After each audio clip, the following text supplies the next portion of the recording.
Our next speaker, Professor Zaki Shalom from the Ashkelon College, and he will talk about the relations between Israel and Azerbaijan and its impact on the local Jewish community. He's a senior researcher in the security research think tank. He conducts many studies on different contemporary aspects of the security policy of the State of Israel, the Israel-Palestinian conflict, the involvement of the Arab countries in the situation in Israel, and the nuclear option of the State of Israel. Among his prominent books, Between Dimona and Washington, David Ben-Gurion and his struggles over the image of the country. In 2007, he won the award in memory of David Ben-Gurion for the above-mentioned book.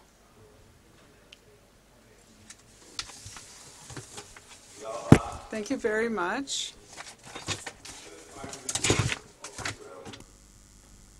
Who is considered by many to be the founder of the State of Israel, David Ben-Gurion, used to say that it would take generations for us in Israel to have peace with our world. And people used to say, why are you so pessimistic?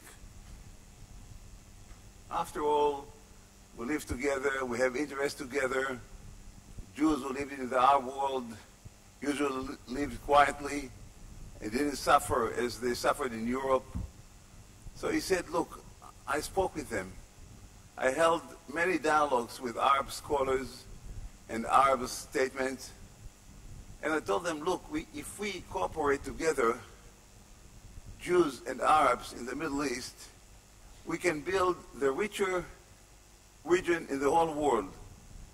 We'll be more rich than Switzerland, Canada, and Norway. We have everything that is needed for us to flourish in this era.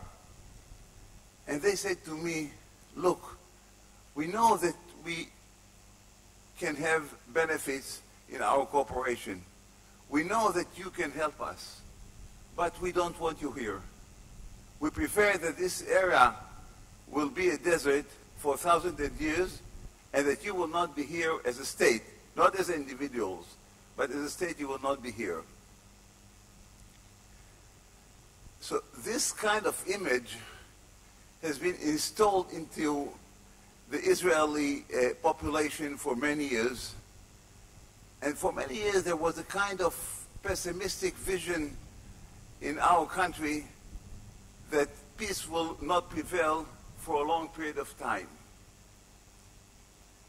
And then suddenly, things have changed. With first of all, with the peace treaty with Egypt and Jordan, and then with the Abraham Accords, and now with the great relationship that we have with Azerbaijan. You know, few days ago, there was a kind of scandal in Israel following a meeting of the foreign minister of Israel with the foreign minister of Libya. And immediately when the Libyans heard about this meeting, there were demonstrations, they burned things in the cities and so on. And people asked themselves, why are the Libyans so much against meeting between those two statements? After all, Libya is a large desert. I think 70% of its area is a desert. There's a severe shortage of water.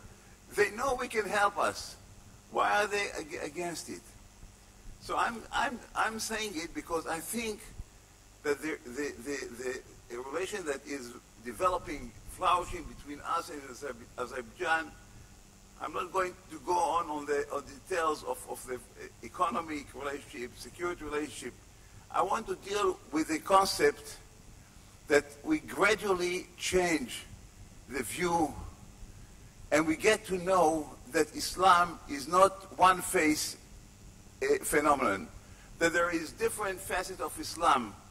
There is an Islam that is radical, unfortunately, and there is Islam that wants to develop its country, to advance its people, and it says, look, disagree. We don't have to like each other. We don't have to love each other, but we can benefit from each other.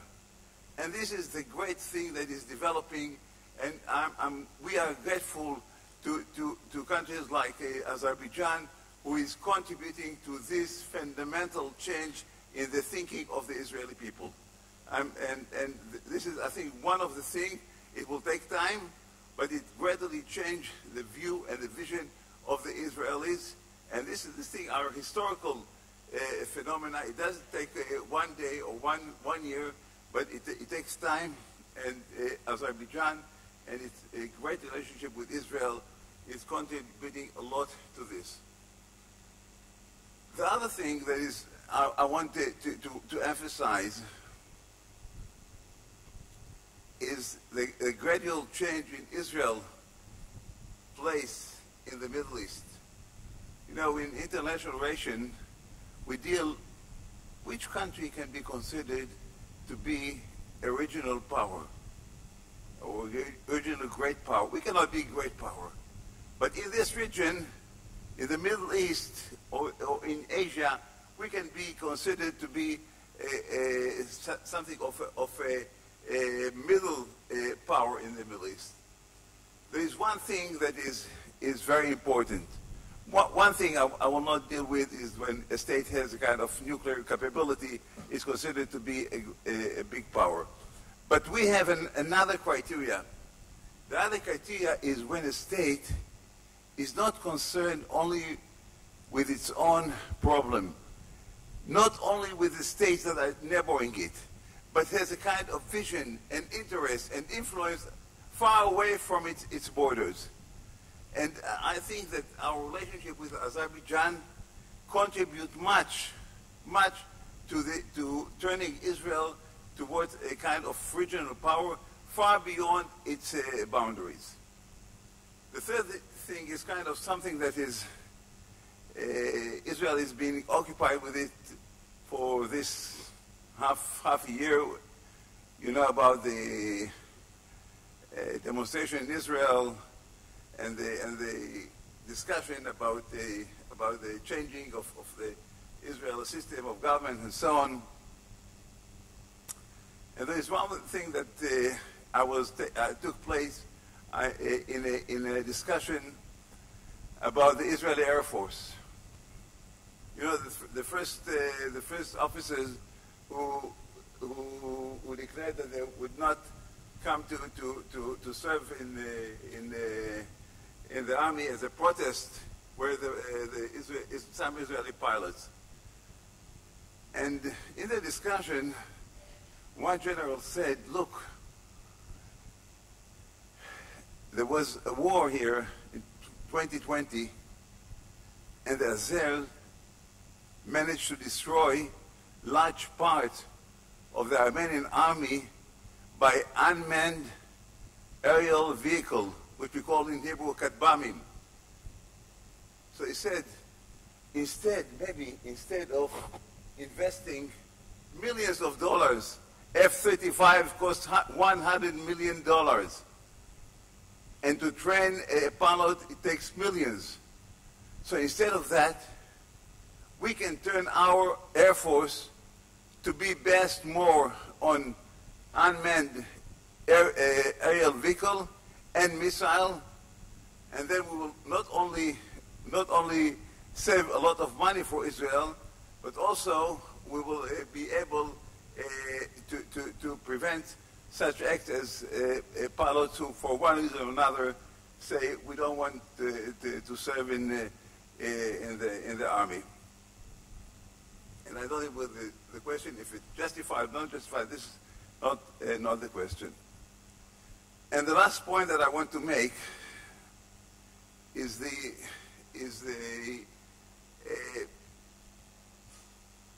inclusion of the Jewish community, the Azeri Jewish community here and in the United States and in Russia.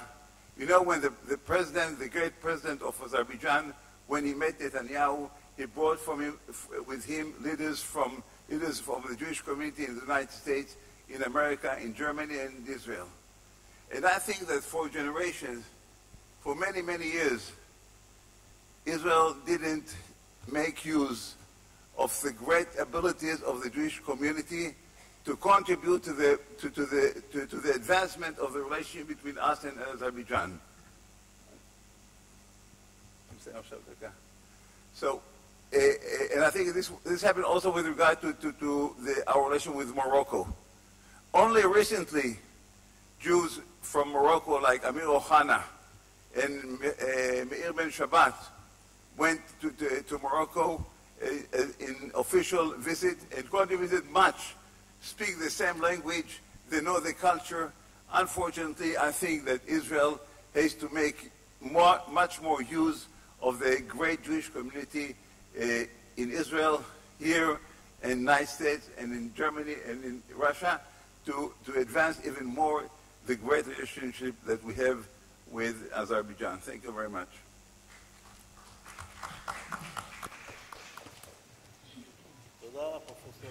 Thank you, Professor Zaki Shalom. Time is pressing, so we have to push on.